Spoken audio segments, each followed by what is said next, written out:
Hoje nós vamos explicar de forma clara e jurídica por que o ex-presidente Jair Bolsonaro teve sua prisão domiciliar decretada pelo Supremo Tribunal Federal, sem viés político e apenas com fatos e a legislação em mãos.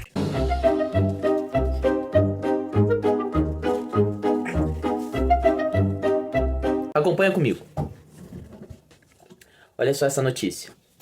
Isso daqui é uma publicação do El País, certo? Ou seja, uma notícia internacional. Aqui, né, no Brasil. CNN, Moraes decreta prisão domiciliar de Bolsonaro. Subtítulo: Polícia Federal cumpre busca e apreensão na casa do ex-presidente e apreendeu seu celular. Isso no dia 4, hoje. Aqueles que verão depois poderão também fazer essas confirmações. O ministro Alexandre de Moraes, do STF, decretou nesta segunda-feira a prisão domiciliar do ex-presidente Jair Bolsonaro. Então aqui, Alexandre de Moraes, ele transforma, né, agora hoje, a tornozeleira eletrônica e o reconhecimento noturno em prisão domiciliar integral ao ex-presidente, com proibição total de saídas, visitas e também uso de celular. O motivo? Acompanha aqui comigo. Bolsonaro usa milícias digitais, diz Moraes ao decretar prisão domiciliar. O ministro Alexandre de Moraes, do STF, afirmou na decisão que decretou prisão domiciliar de Jair Bolsonaro que o ex-presidente utilizou-se de milícias digitais para divulgar entrevistas e discursos políticos dele para se esquivar. Eu tô perdido. O que aconteceu? Postagens foram realizadas sobre Bolsonaro em rede social de terceiros, afirmou Moraes, em especial por milícias digitais e apoiadores políticos previamente coordenados para a divulgação das condutas ilícitas que eventualmente poderiam ser praticadas por Jair Messias Bolsonaro, seja em entrevistas, seja em atos públicos. Então, nós temos aqui um descumprimento sistemático das restrições impostas e especialmente o uso indireto de redes sociais por meio, como diz na matéria, milícias digitais e de manifestantes coordenados. O Código de Processo Penal, ele prevê que o juiz ele pode revogar medidas cautelares, né, que antes tinha o ex-presidente, e decretar prisão preventiva se houver descumprimento de alguma restrição. Quer ver? Acompanha aqui comigo, ó. Artigo 312 do CPP.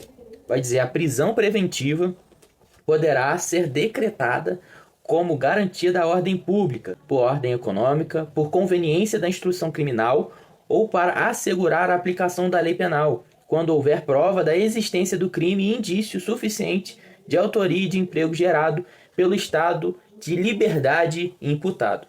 Então, nós temos aqui esse artigo que é sobre a prisão preventiva, que ela é uma medida autorizada, né, se a medida cautelar diversa, anterior, né, ela for descumprida.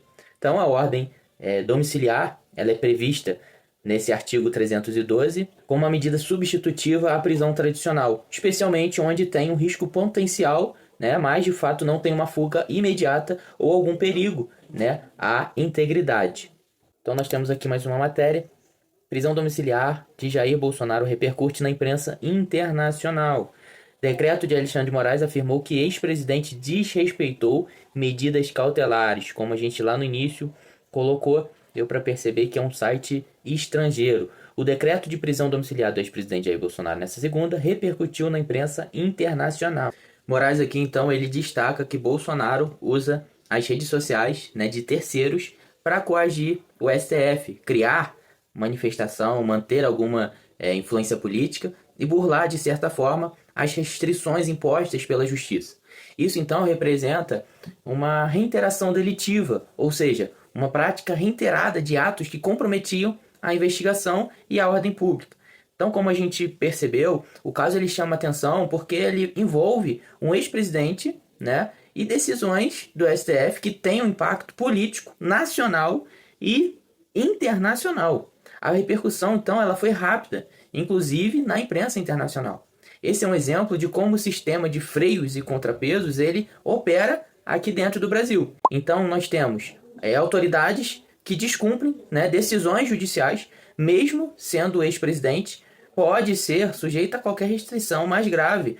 Então, a prisão domiciliar no Código de Processo Penal, ele pode ser determinada como substitutiva, quando outras medidas elas não são suficientes ou elas forem descumpridas. Lembrando mais uma vez que nós estamos aqui não em defesa de A ou B, tá? Nós estamos aqui defendendo a legislação, nós estamos aqui defendendo uma ordem da justiça, uma ordem que ela precisa ser concretizada, né? Porque a nossa legislação ela defende. Então, o juiz ele deve sempre observar, lógico, alguns princípios. O princípio da proporcionalidade, a fundamentação concreta, né, do fato, a proteção da dignidade humana e a necessidade para preservar a investigação. Não é feito, lógico, de qualquer maneira, de qualquer forma, essas medidas impostas a qualquer pessoa, né, sequer do nosso país. Nessa decisão, então, Moraes ele faz uma justificativa um pouco mais detalhada, com base em provas que são documentadas nos autos do processo. Moraes ele vai dizer que a prisão domiciliar, né, do ex-presidente Bolsonaro, ela foi decretada com base nas leis processuais brasileiras, fundamentada em descumprimento das medidas cautelares e em risco à ordem pública e também à investigação. Então, não se trata de uma exceção porque é uma figura pública, mas sim da aplicação do direito de forma técnica, como cidadania, né? O que nós esperamos sempre é que a lei possa valer para todos. Então, assim, nós temos a nossa opinião pessoal, porém nós precisamos fazer valer aquilo que um dia pode nos defender, que é a justiça. Lógico, tudo sem excessos e com responsabilidade. Então, diante de todos os fatos, é importante sempre a gente destacar que é preciso que a justiça seja feita com qualquer pessoa, tá? Independente de A ou de B. Elas precisam ser cumpridas e as ordens judiciais, elas precisam ser respeitadas. Aproveito você e peço, curta esse vídeo, comente que a sua participação é de extrema importância para o crescimento do nosso canal. Você pode ser contra, você pode ser a favor, isso não importa. A democracia ela exige isso mesmo e esse canal nós temos para isso mesmo, para dialogar, para debater, para conversar. Então, só te peço que você seja responsável com cada palavra, seja delicado e não ofenda outras pessoas nos comentários, porque isso de fato vai de encontro e bate de frente à liberdade de expressão.